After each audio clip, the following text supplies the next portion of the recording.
Hello दोस्तों, welcome to the buzz the brave manga. आज हम ग्लोबल फ्रीज का नया चैप्टर कंटिन्यू कर रहे हैं जो मैंने आपके लिए इंग्लिश में रिवराइट किया है। पूरा विजुअल्स और एडिट्स मैंने खुद बनाया है ताकि एक्सपीरियंस स्मूथ रहे। ओरिजिनल मांगा को ऑफिशियल सोर्स से सपोर्ट जरूर करें। चलिए स्टार्ट करते हैं आज का chapter. Chapter 2699 one sword sweeps away एक। पांचों सबसे शक्तिशाली योद्धाओं के मिले जुले जानलेवा हमले झंग यी के नेदरवर्ल्ड बैरियल में पूरी तरह समा गए।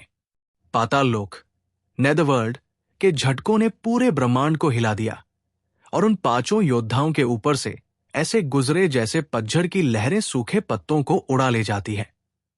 उनके शरीर की रक्षा करने वाली सुपरनैचुरल शील्ड्स कांपने लगी।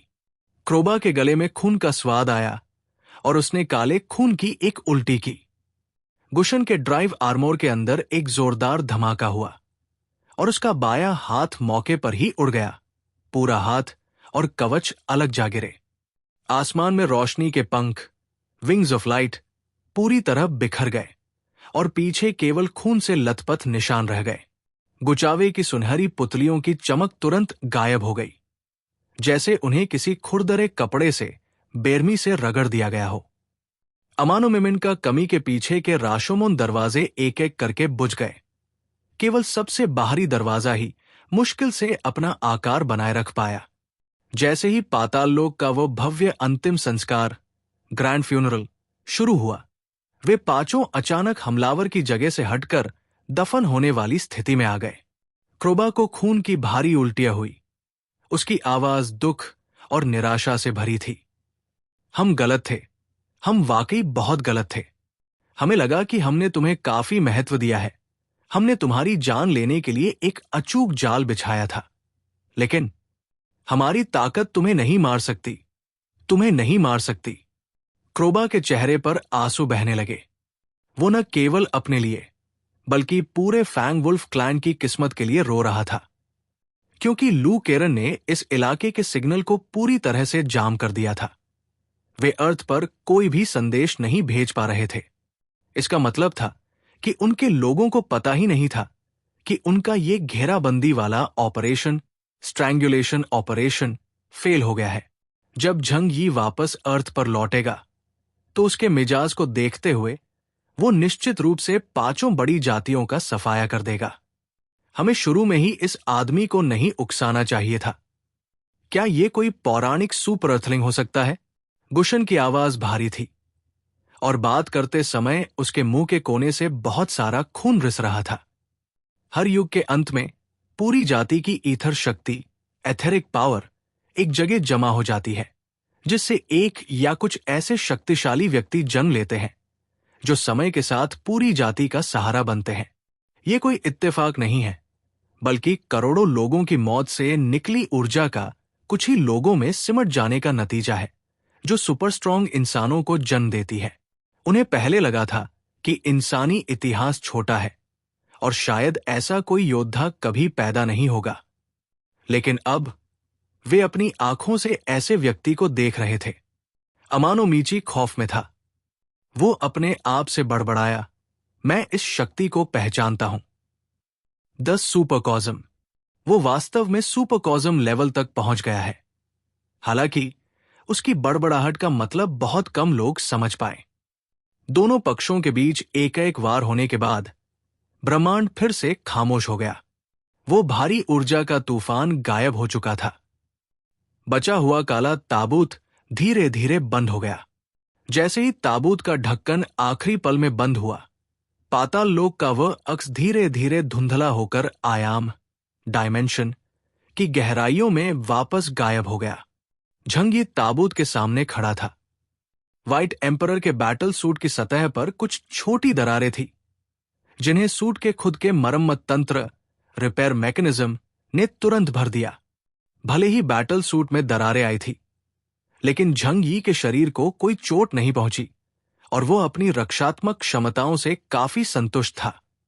आखिरकार एक ब्लैक नाइट लेवल का एक्सपर्ट भी 5 टॉप लेवल योद्धाओं के जानलेवा हमले के सीधे प्रहार से बचने की कोशिश करता।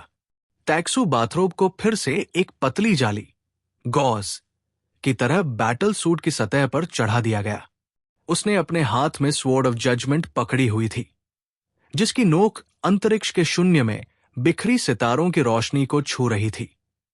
वे पांचों शक्तिशाली योद्धा उसके सामने तैर रहे थे और हर कोई बेहद दयनीय दिख रहा था।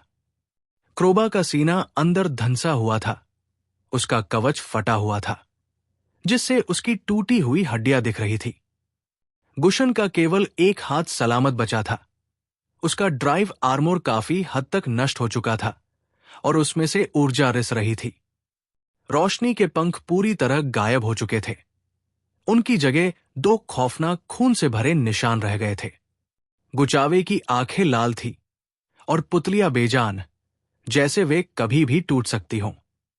अमानोमीनो मिनका का ईश्वरीय आभा, डिवाइन ऑरा, बिगड़ चुका था और उसके पीछे राशोमोन का दरवाजा आधा खुला हुआ डगमगा रहा था। उन्होंने अपना पहले वाला घमंड खो दिया था और अब वे गंभीर रूप से घायल और मौत के कगार पर थे। हर चेहरे पर हैरानी का साफ भाव था। वो हैरानी दर्द से भी ज्यादा तेज थी। लड़ाई शुरू होने से पहले उन्होंने कभी नहीं सोचा था कि वे पांचों मिलकर भी एक केओस से इस तरह हार जाएंगे। क्या तुम्हारी 2 साल की मेहनत का यही नतीजा है? झंग यी ने धीरे से अपना सिर उठाया। उसके होठों पर मजाक भरी मुस्कान थी। उसकी नजर उन पांचों में से हर एक पर गई। बुरा नहीं है, उस समय की ऑल रेसेस कॉन्फ्रेंस से तो काफी बेहतर है। वो रुका, फिर उसने धीरे से चुटकी लेते हुए कहा, कितने अफसोस की बात है, वे लोग जो और भी शक्तिशाली होते जाएंगे, वे तुम नहीं हो। गुशन ने अपने दांत भींचे। उसकी आंखों में अभी भी विद्रोह की एक झलक थी। इतने घमंडी मत बनो। अगर तुमने आज यहां हम में से किसी को भी मारा तो अर्थ की कोई भी जाति तुम्हें नहीं छोड़ेगी। एक खत्म होने वाली जाति, एंजियोक के रूप में तुम तूफान के केंद्र में हो। मैं तुम्हें सलाह देता हूं कि आज हमें जाने दो। भले ही वे हार चुके थे, गुशन ने हार नहीं मानी और झंग यी को डराकर छोड़ने पर मजबूर करने की कोशिश की। निश्चिंत रहो। झंग यी ने अपनी तलवार म्यान में डाल ली।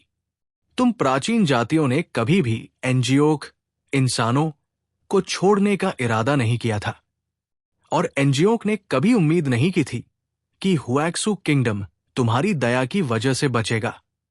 मैं अपनी ताकत पर भरोसा करता हूं। गॉड ऑफ हेवन ने उसे घूरा। उसकी आंखों में अब वो नकली मुस्कान नहीं थी, बल्कि उनकी जगह नफरत और उलझन थी। तुम्हें लगता है कि ये लड़ाई जीतकर तुम भविष्य को कंट्रोल कर लोगे? तुमने अभी तक वो भी नहीं देखा जो स्टार क्लैन असल में पीछे छोड़ गया है। शायद हम सहयोग, कोऑपरेशन की बात कर सकते हैं और मिलकर स्टार कॉरिडोर को विकसित कर सकते हैं। झंग यी ने उपहास किया। इस समय वो किसी के लिए भी रहम नहीं दिखा सकता था। हाथ में आया अवसर नहीं छोड़ना चाहिए। इन 5 नाइट लेवल के योद्धाओं को मारकर उनका सार, एसेंस हासिल करना ही सही रास्ता है। बकवास। तुम सबको मारने के बाद मैं अर्थ पर वापस जाऊंगा और तुम्हारी पूरी जाति का सफाया कर दूंगा। तुम्हारी चीजें तब भी मेरी ही होंगी। वे पांचों दहशत में आ गए। ये बिल्कुल वही था जिसका उन्हें डर था। केओस, तुम्हारी हिम्मत कैसे हुई? देखते हैं मेरी हिम्मत है या नहीं। बूढ़े आदमी, मैंने काफी बकवास सुन ली, अब बस मरो। झंग यी ने अचानक अपना हाथ उठाया और तलवार निकाली। टैक्सू बाथरोब और नेदरवर्ल्ड बैरियल एक बार फिर साथ गूंज उठे। आसमान में चारों तरफ एक गहरे रंग की लहर तेजी से फैल गई, जैसे कोई भयंकर काला तूफान हो। बाउंडलेस रेल्म, असीम क्षेत्र, फिर से सिकुड़ गया, जिससे वे पांचों लोग उसके सामने एक तय स्थिति में मजबूती से फंस गए। उन योद्धाओं की आंखों में गुस्सा और निराशा मिलीजुली थी। उनके चेहरे बिगड़े हुए थे, दांत पिस रहे थे, लेकिन वो घमंड जो कभी सबको नीचा देखता था, अब जा चुका था। मार डालो। अगर मैं मरा भी तो तुम्हें अपने साथ खींच लूंगा। अपने साथ खींच लोगे? क्या तुम में इतनी काबिलियत भी है? झंग यी टेलीपोर्ट होकर पहुंचा और अपनी तलवार से वार किया। फैंग वुल्फ क्लैन का योद्धा क्रोबा, जो पहले से ही जख्मों से भरा था, उसने अपने चांदी जैसे दांत भींचे और एक शैटरिंग वेव छोड़ी, लेकिन उसे सीधे पाताललोक की तलवार की रोशनी, नेदरवर्ल्ड स्वॉर्ड लाइट, ने निगल लिया। पफ! उसका शरीर अंतरिक्ष में ही फट गया। अगर झंग यी को उसके कवच के बर्बाद होने का डर न होता और उसने जानबूझकर उसे न छोड़ा होता, तो क्रोबा इस तलवार के वार से पूरी तरह मिट गया होता।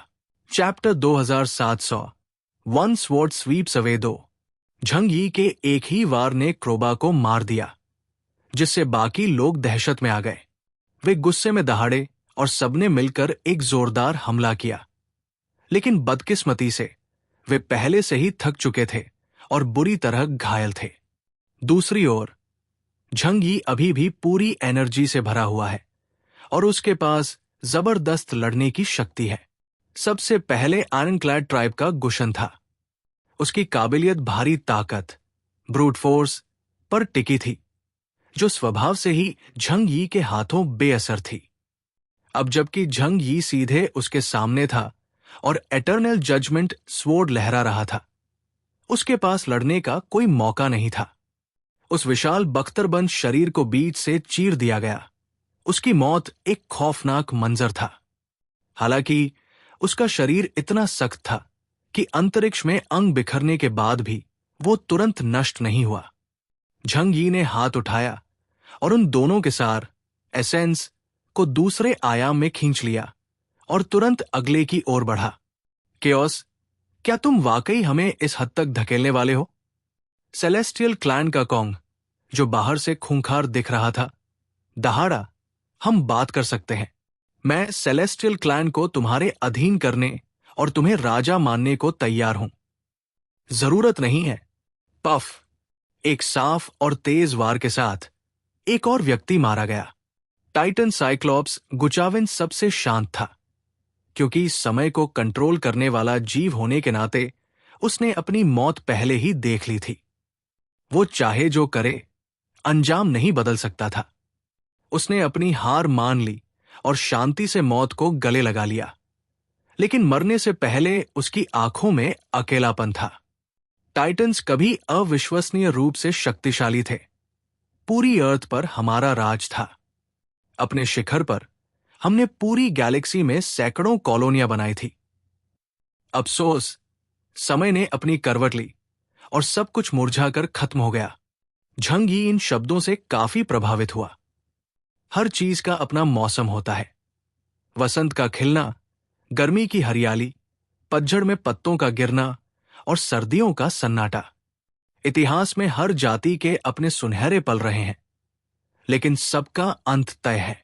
ये आने वाली पीढ़ियों के लिए अंत हो सकता है, लेकिन झंग यी, जो वर्तमान में जीता है, वो हर पल का फायदा उठा रहा है। अलविदा। उसने एक ही वार में गुचावे का सिर कलम कर दिया और उसका एसेंस हासिल कर लिया। अब केवल एक ही व्यक्ति बचा था, ज़ेपेन क्लैन का अमानोमी नो नाका नो कमी।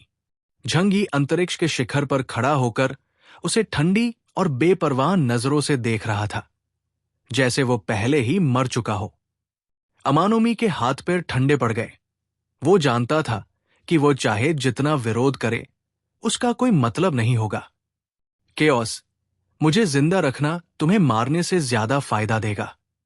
मुझे लगता है हमें बात करनी चाहिए। झंग यी तलवार लिए धीरे धीरे उसकी ओर ऐसे बढ़ा जैसे अंतरिक्ष में तैर रहा हो। ठीक है, तुम्हारी अभी भी कुछ वैल्यू है, अब जबकि तुमने अपनी काबिलियत और हाथ पैर बेकार कर लिए हैं। मैं तुम्हें छोड़ने के बारे में सोच सकता हूं। उसे वापस ले जाकर यांग जिंगसन से उसका दिमाग सर्च करवाओ। उसे कुछ जरूरी जानकारी मिल सकती है। आखिरकार झंग यी को इस स्टारी कॉरिडोर और प्राचीन स्टार रेस में काफी दिलचस्पी थी। तभी उस देवता की नजरें अचानक पागलपन से भर गई। कमबख्त केओस, ये मत सोचो कि मुझे नहीं पता तुम क्या सोच रहे हो। मैं कभी तुम्हारा कठपुतली नहीं बनूंगा। जैसे ही उसने अपनी बात खत्म की, उसका सिर अचानक एक तरबूज की तरह धमाके के साथ फट गया। धधकती ऊर्जा और चमक ने उसके शरीर को राख कर दिया। झंग यी ने थोड़े अफसोस के साथ आह भरी, ये जानते हुए कि मेरी जिंगसिन यहां है, तुम एक लाश तक नहीं छोड़ना चाहते, है ना? खैर, कोई बात नहीं। उसने गॉड ऑफ हेवन का सार ले लिया और इस तरह शिकार और जवाबी शिकार, हंट एंड काउंटर हंट का ये ऑपरेशन खत्म हुआ। अंतरिक्ष का गहरा सन्नाटा मौत जैसा खामोश है। अभी अभी एक भीषण युद्ध देखने के बाद ये क्षेत्र अब हिंसक ऊर्जा की लहरों से भरा हुआ है। टूटी हुई एस्टेरॉयड बेल्ट सुनामी में उड़ती रेत की तरह इस लड़ाई की भयानकता की गवाही दे रही है। शून्य में केवल राख और मलबे के ढेर लटके हुए थे। क्रोबा, गुशन, टियान, गुचावे और अमानोमी नो नाका नो कमी, इनमें से हर एक नाम अपने अपने क्षेत्र में एक सर्वोच्च शासक था जिससे करोड़ों जीव कांपते थे। वे नाइट लेवल के टॉप योद्धा थे, लेकिन इस पल वे केवल झंग यी के युद्ध के इनाम, स्पॉइल्स ऑफ वॉर थे। झंग यी उस शून्य में खड़ा था। उसकी आंखें डरावनी हद तक शांत थी।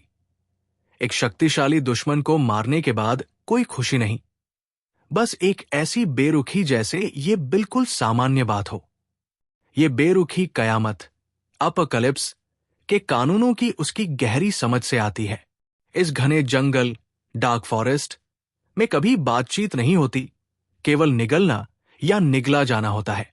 ताकतवर बनने का यही सबसे असरदार तरीका है। उसने धीरे से अपना दाहिना हाथ उठाया और gate of the second realm खुल गया। उसने उन नाइट लेवल योद्धाओं के अवशेष जमा किए। शरीर का इस्तेमाल बायो एक्सपेरिमेंट के लिए किया जा सकता है, शायद कुछ उपयोगी मिल जाए। टूटे हुए कवच को उनकी तकनीक समझने के लिए लिया जा सकता है। संक्षेप में, झंग यी वो इंसान है जो हर चीज का पूरा इस्तेमाल करता है। एक नाइट का सार, इस ब्रह्मांड में हर एक बेशकीमती है। झंग यी के होंठों पर एक व्यंग्य भरी मुस्कान आई, जैसे वो शून्य में मौजूद रूहों से फुसफुसा रहा हो। तुम सब अपनी मौत तक यही मानते रहें कि मैं स्टारी स्काई कॉरिडोर में जगह पाने के लिए तुमसे जान दाव पर लगाकर लड़ा? कितने नादान हो। मेरे लिए अभी वो अनजान स्टार कॉरिडोर बस एक धुंधली संभावना है, लेकिन तुम, ये जीते जागते नाइट लेवल योद्धा, मेरे लिए एक असली अवसर थे। इस दुनिया के नियम बेहद क्रूर है। आपके पास जितने ज्यादा ईथर फ्रैगमेंट होंगे, आपकी क्षमता उतनी ही ज्यादा होगी और आप उतने ही मजबूत बनेंगे। ध्यान, मेडिटेशन केवल अपनी क्षमता को उसकी सीमा तक विकसित कर सकता है, लेकिन ये अपनी सीमाओं को तोड़ नहीं सकता। इसलिए एक दूसरे को लूटना, ताकतवर जीवों को मारना और उनका सार छीनना ही ताकत बढ़ाने का सबसे तेज तरीका है। वो बहुत अच्छी तरह जानता था कि इस क्रूर सिस्टम में केवल वही असली है जिसे वह अपनी शक्ति में बदल सके। बाकी सब मोहमाया, इल्यूजरी है।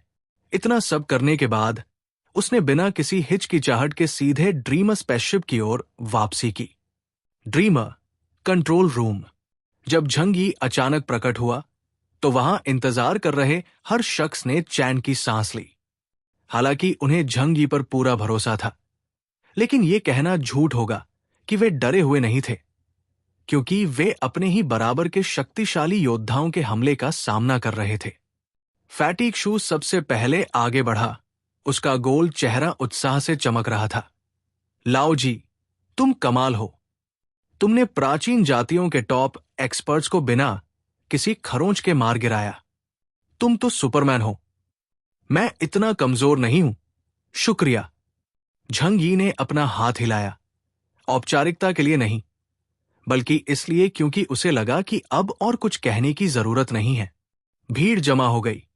लड़ाई 1 घंटे से भी कम चली थी, जिसमें उन्होंने उन जातियों के सबसे खास योद्धाओं का सफाया कर दिया था। झंग यी को घेरने और मारने के लिए उन कबीलों ने अपने कम से कम 1/3 सबसे मजबूत सदस्यों को झोंक दिया था। इस बार यह निश्चित रूप से उनके लिए एक बहुत बड़ा झटका है। भविष्य में हुएक्सू किंगडम को अब उनके खतरों के बारे में चिंता करने की जरूरत नहीं होगी। अंकल यू ने एक चौड़ी मुस्कान के साथ अपने हाथ बांधते हुए कहा। दोस्तों, ये था आज का चैप्टर। आपको एपिसोड कैसा लगा कमेंट में ज़रूर बताएं। अगर आप मांगा स्टोरीज एंजॉय करते हैं तो वीडियो को लाइक करें और बस द ब्रेव मांगा को सब्सक्राइब करना मत भूलिए। मिलते हैं नेक्स्ट चैप्टर में। Thank you.